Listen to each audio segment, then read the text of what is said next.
Good morning, Year 8. Today we're looking at another possibly the most famous of Dickens's character, Oliver Twist, who I imagine you've probably heard of. We'll go into a bit more detail in a minute, but first of all I want you to do this do now. The picture shows a young boy, Oliver, in a workhouse for orphan children. What is he doing and why do you think he's doing it? Might ring a bell if you've seen that film. Write down everything else you know about the story of Oliver Twist, anything that you've heard about it. A couple of minutes on that, 2 minutes on that, and then on to the next slide.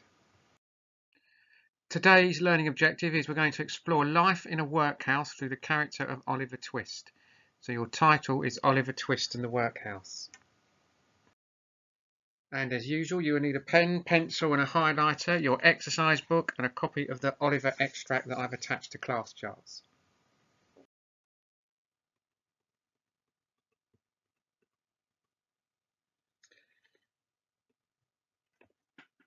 Here we are, a brief rundown of the story that you may or may not know it. Oliver is a 9-year-old orphan and lives in a workhouse for orphans.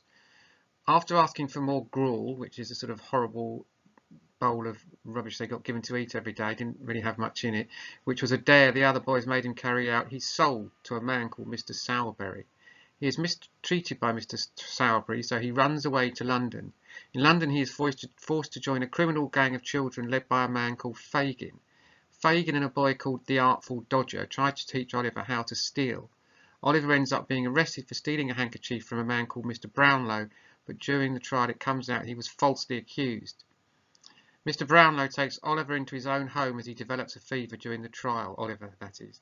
Unfortunately, Sykes and Nancy lure Oliver back into the gang whilst he is on an errand for Mr. Brownlow. Oliver is forced into crime again, but once more he is taken in by the people he was supposed to rob. Eventually it comes out that one of the people in the house is related to Oliver. He also comes into an inheritance and finally at the end he is adopted by Mr. Brownlow. Sykes is killed whilst evading the police and Fagin is hanged. Let's have a look at this slide. Looking at these pictures, write down a few thoughts on what you think life in a Victorian workhouse would be like. Just a couple of minutes on that. You can see the timetable there. In fact, you can just write a couple of adjectives really describing what you think life in a Victorian workhouse would have been like.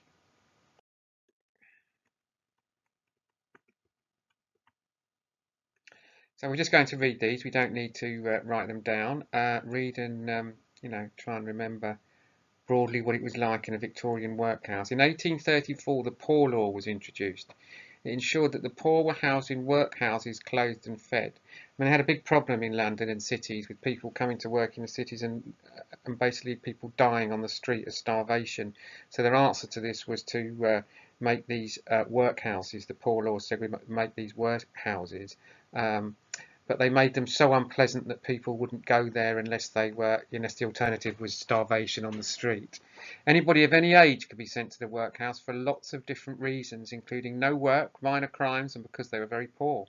Children would receive some schooling in the workhouse. In return, they would work for several hours a day.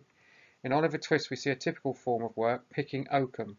Other forms included bone crushing and corn grinding. The combination of this severe workload and poor diet resulted in many inmates dying in the workhouse. The boys would have been fed on watery gruel and would have slept on the floor with nothing but sacks for covering. The room was cold and there was a constant wind. The guardians of the workhouse believed that they were improving the inmates' morality and saving them from decline. There were plaques carrying religious messages such as God is just or God is good, supposedly to provide the boys with moral guidance. Some critics called the workhouses prisons for the poor. The poor themselves hated and feared the workhouses.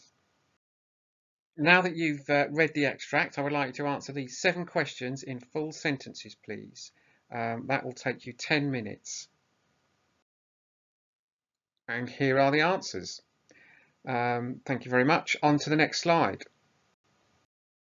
Now, this is your task. This is the task I want you to upload onto Classcharts for me to have a look at. And congratulations on the work you've been handing in. It's been really good. I'm very impressed. I want you to imagine you're a journalist. You've heard the shocking news that an orphan has asked for more food. You could either be on Oliver's side and write an investigative type article where you interview Oliver, his friends and his friends on life in the workhouse. For example, the headline could be "Hungry Homeless Boy Begs for More," or you could be on the side of the authorities reporting on the greed of the ungrateful boy. and the headline might be "Greedy Boy Gobbles Up All the Food." So that's your task, Year 8. I look forward to receiving that once you've uploaded it to Classcharts. And thank you very much. I will speak to you next time. Well done.